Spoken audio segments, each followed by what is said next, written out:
Gaurav Gogoi ji, Dr. Celestine Lingdo ji, Manuel Badwar ji,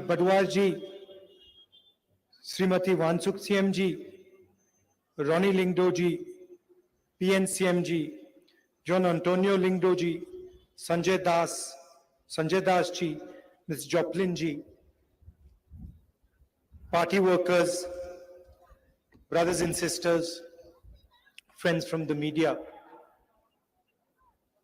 I'd like to welcome all of you here. I'd like to thank you for inviting me here. It's always a pleasure and an honor for me to come to this beautiful state.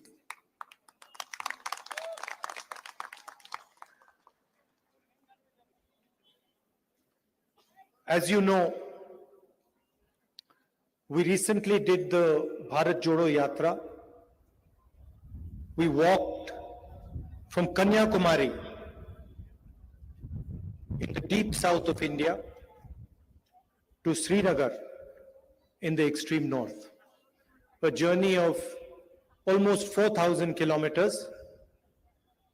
It took us slightly more than 4 months.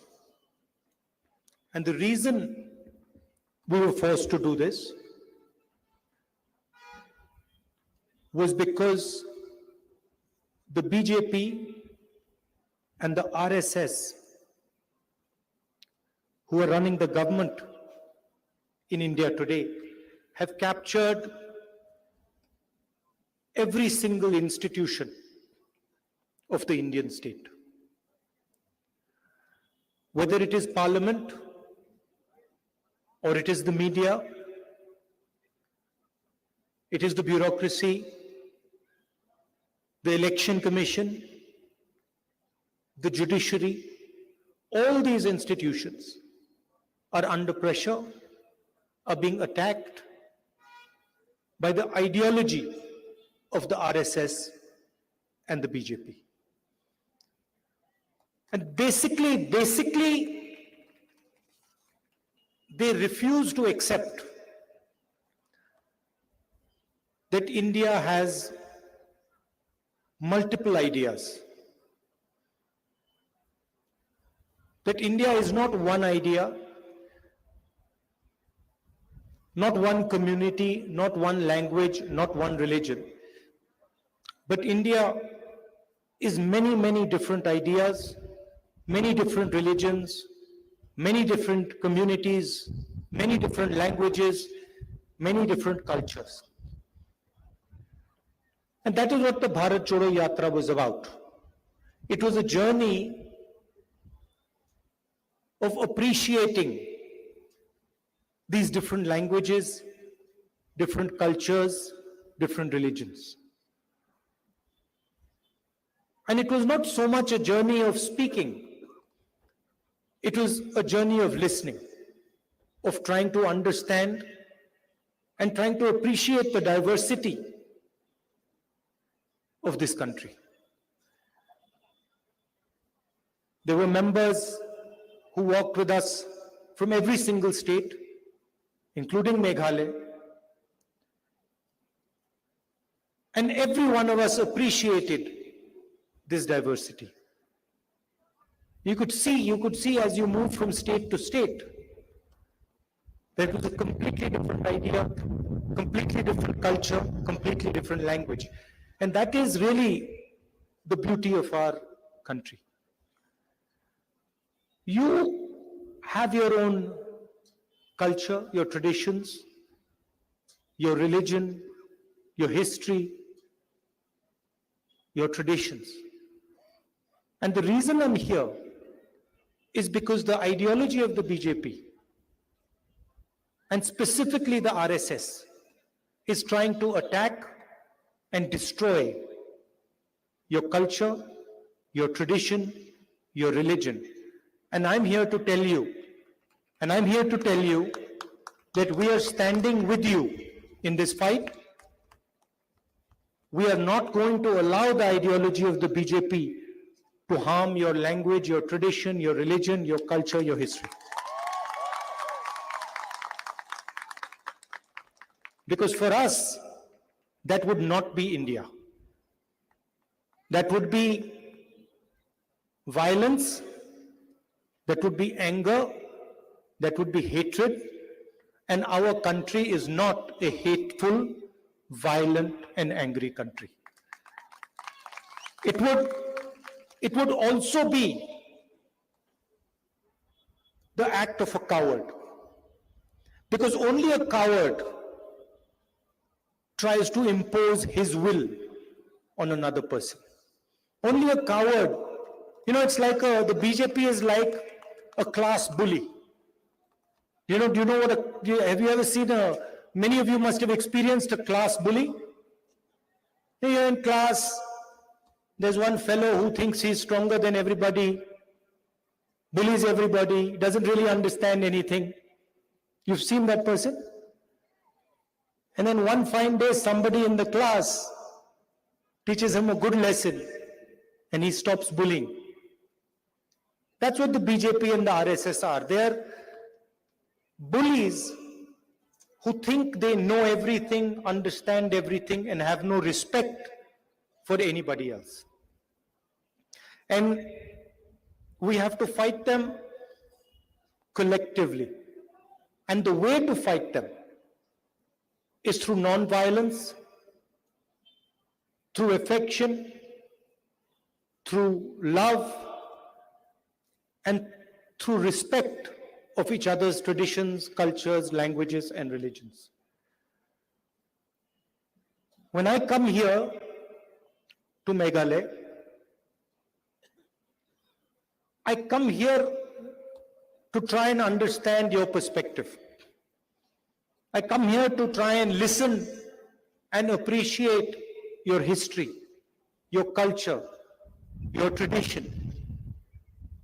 I'm wearing this jacket as a sign of respect to your culture and your tradition.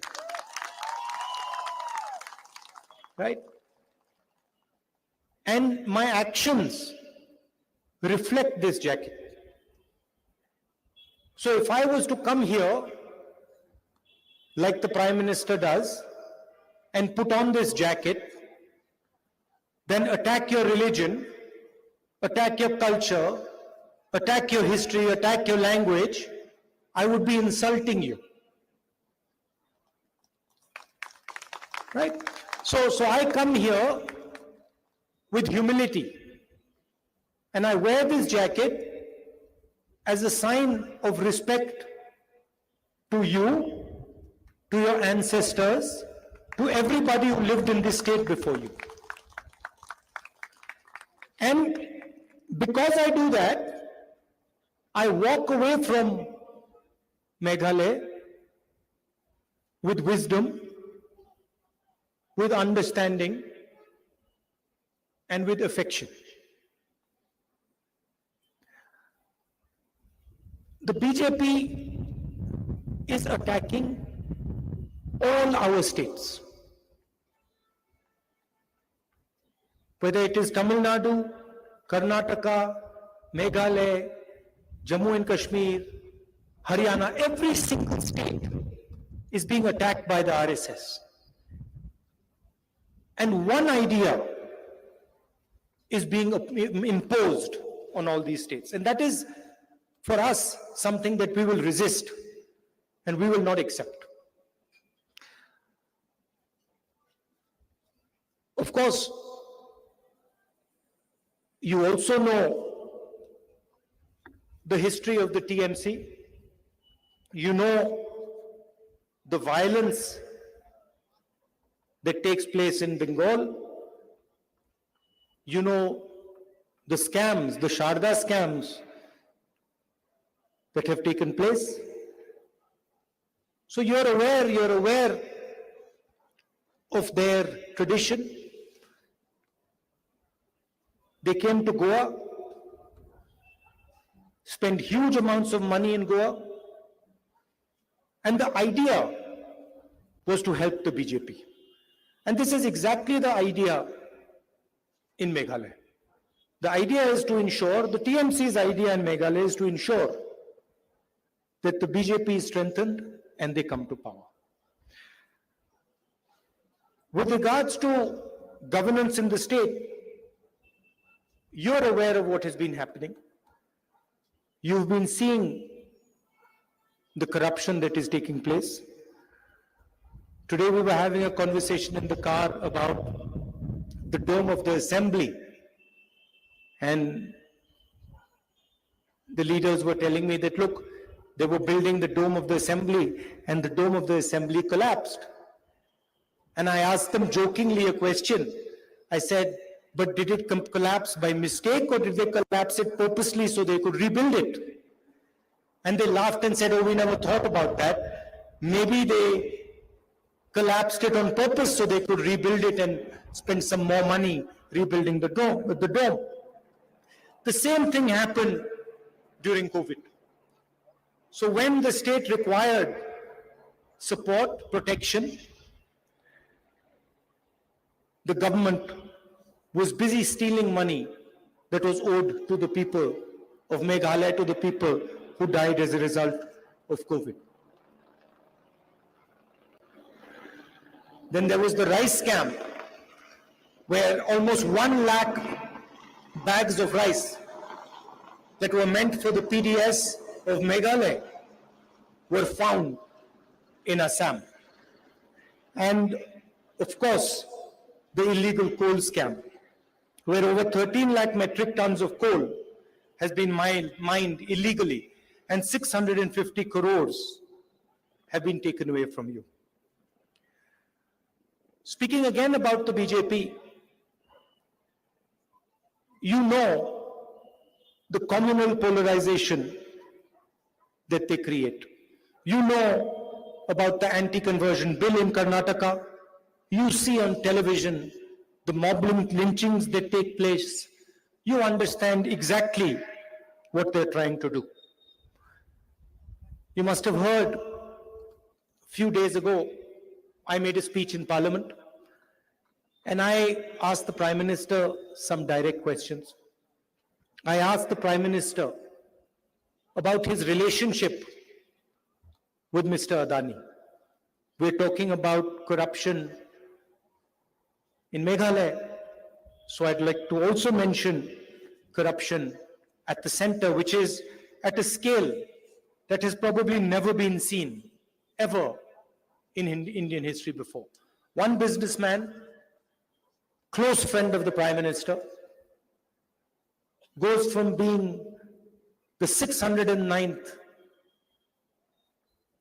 richest man in the world to the second richest man in the world.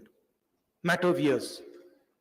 He owns the ports, the airports, he does construction, he dominates the defense industry, he dominates the apple trade in Himachal Pradesh. Every single business is open to him. He has access to it. Why? Because he is close to the Prime Minister.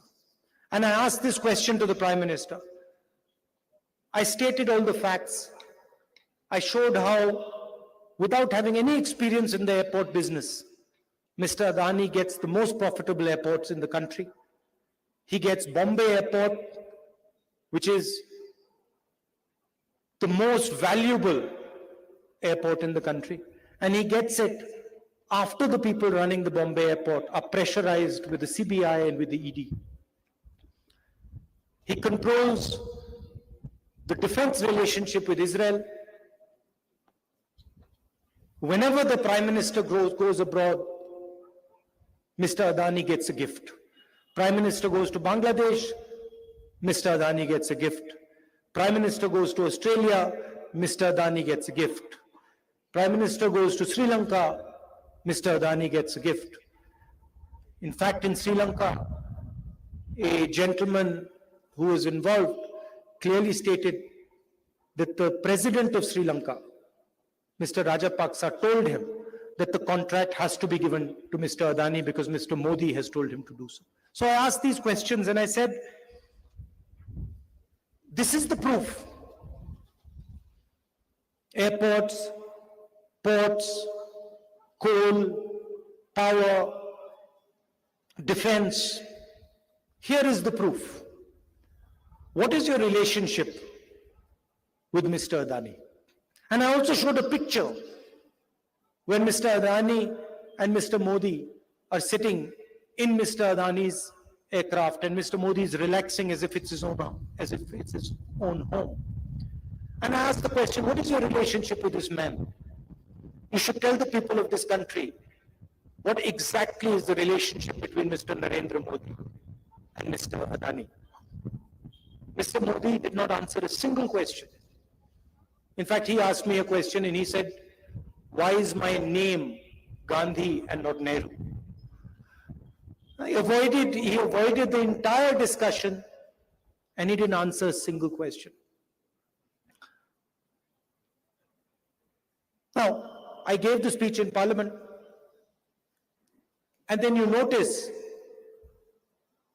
that Mr. Modi is all over television while he gives his speech. But my speech is nowhere to be seen.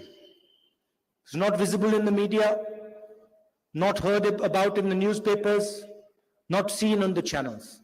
And the reason is that the media of this country is completely controlled by 2 or 3 large industrialists who have a relationship with the Prime Minister. So we can't even express ourselves in the media anymore.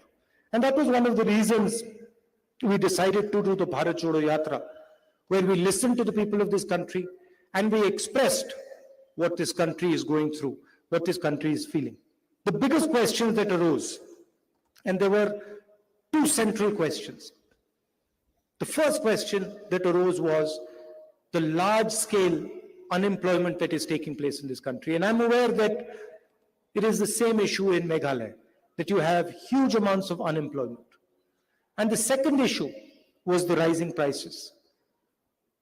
Rising prices in petrol, diesel, gas cylinders, and food products in general. And this was the pain that the nation was feeling. Huge rise in prices, massive concentration of wealth in 2 or 3 people's hands, unemployment, and the division and the hatred that the BJP is spreading. And these are some things that we're committed to fighting.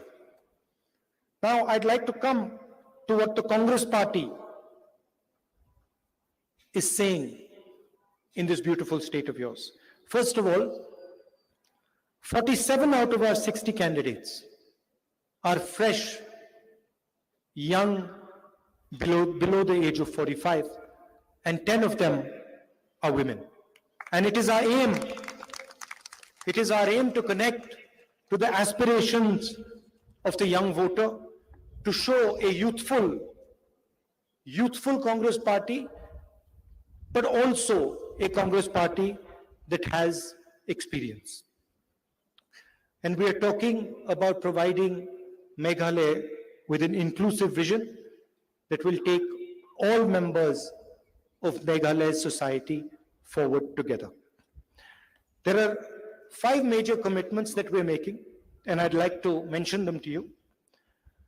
The first is focused on empowering women, and what we are proposing is for single mothers below the poverty line, we will give 3,000 rupees every month, 36,000 rupees annually. We will target unemployment and give 1 job per household in Meghalaya.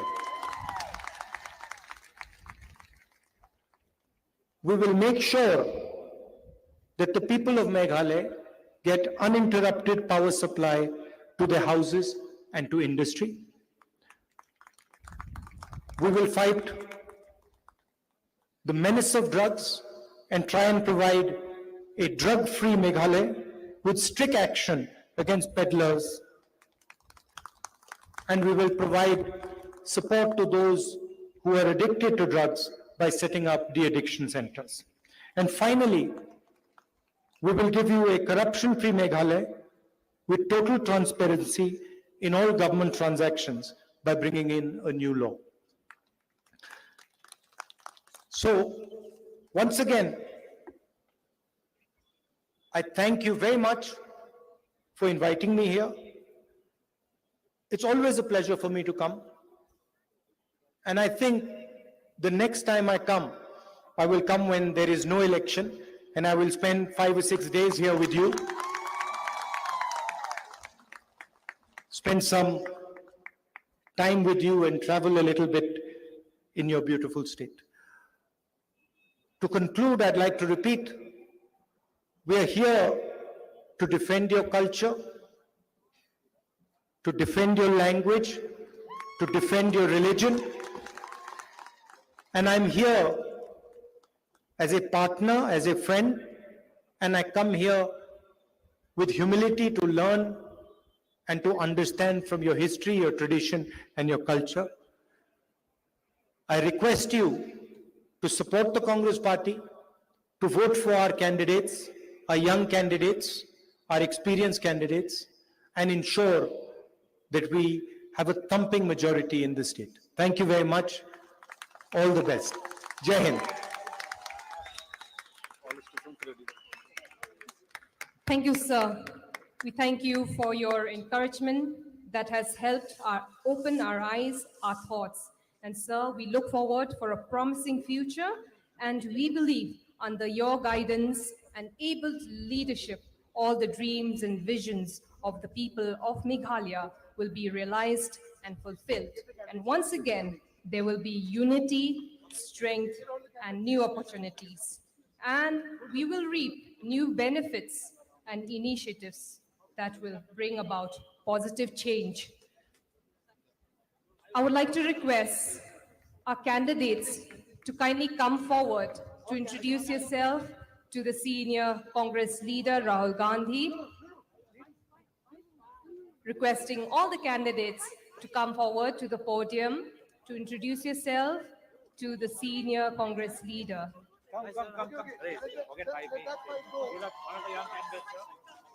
Request everybody to kindly clap and wave those flags up high. Another young lady contesting elections. 5 each will come, and then you take the picture and you move. The next 5 will come. No, you're supposed to come here. Come, take a group picture. One.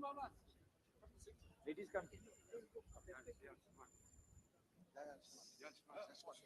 This is the moment we've all been waiting for. Big round of applause to all our candidates as we wish them luck and well for the upcoming elections.